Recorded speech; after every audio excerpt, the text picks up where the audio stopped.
Good afternoon, welcome. Today we're going to talk about jazz songs in comparison to the jazz generation to our current hip-hop or popular music generation. Here you have a grandmother full of wisdom and up to date with her times. One might even suggest that she has a young spirit. Grandma May is a music fanatic. It's no wonder that her granddaughter is madly into music as well. May's granddaughter, Sasha, is very secretive and quiet. Her silence is broken during a conversation with her grandmother on, guess what, the topic of music. Thank you and enjoy. Oh, you recording? Where about coming?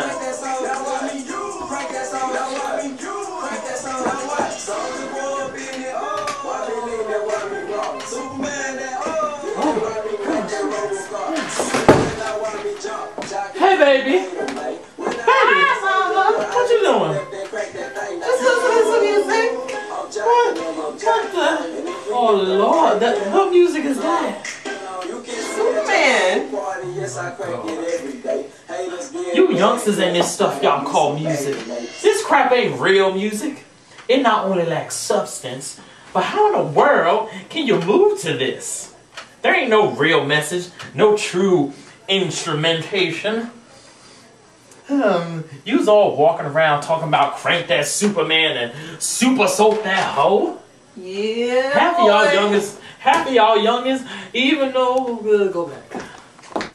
Half of you youngins don't even know what that mess is about. That's another issue I have.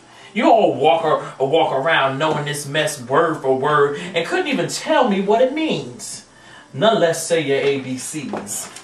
I do too know what this stuff is about and do agree that half of this stuff is not music, but it is popular, which is why I listen to it. It doesn't mean that I like it. I mean that if this is popular music, an art form doesn't it carry with it a message of the times? Well, you see, my grandmother, of course, you know, be educated. I don't raise no dummies. Therefore, this does not apply to you directly. It applies to those dysfunctional things that you call friends.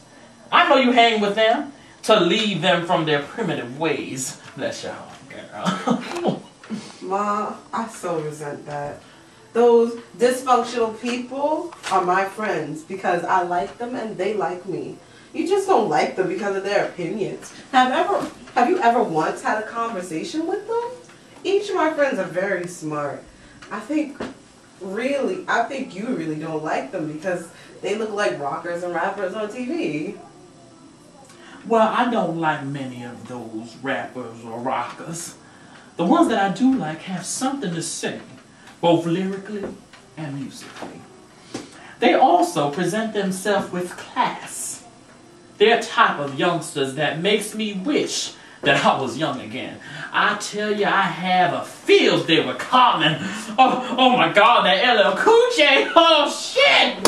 Oh, Mom, I don't see them walking around with green hair and bleached streaks. And these people are smart. Stay out of trouble. Huh. You want to really know what I think?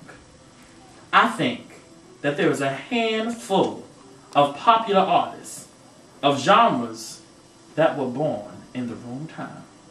They should have been a part of the jazz era, perhaps of any period leading up to the late 80s.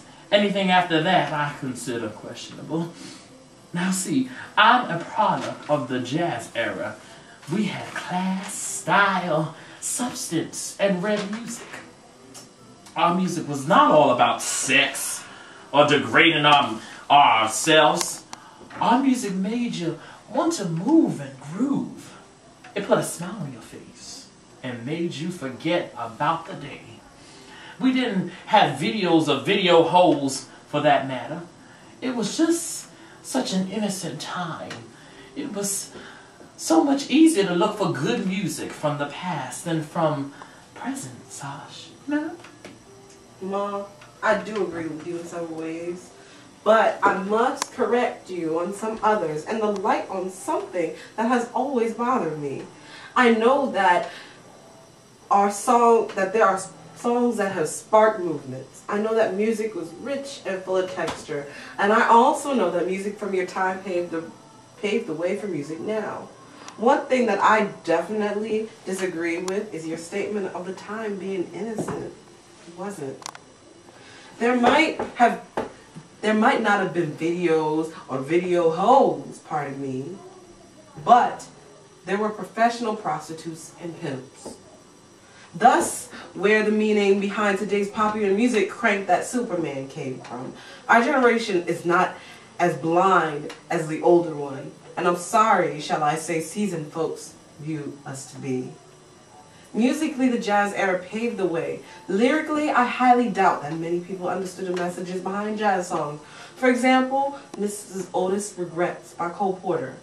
A song that lied to many listeners, including myself. This person didn't even exist, unlike Tupac's Brenda Had a Baby, where that was a Brenda who had a baby and left to die in the dumpster. And yes, Mrs. Otis Regrets may be weak, maybe a weak argument, and that follows the laws of artistic creativity. But there are songs like Black Coffee that states the roles of a man and woman. There are lines in the song, for example, a man born to go a-loving and a woman is born to weep and fret and stay at home to tend her oven and drown her past regrets in coffee and cigarettes. There are dozens of songs like this one that make a woman seem powerless. There are other jazz songs about eating food, staying unhealthy, or being unfaithful to people.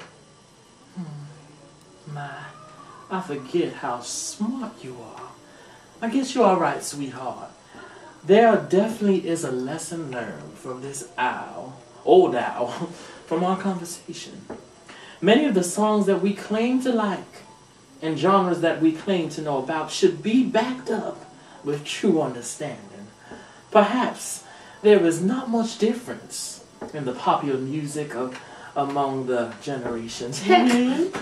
When I was young, my mama's hair would stand still when straightening my hair and went a-twisting and mashing a potato.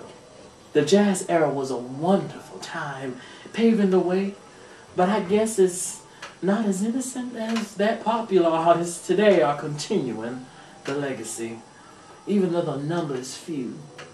Now, Sasha, get over here and show me how to tie to get low. Well, if you insist. All right, she. All right. Oh, shit.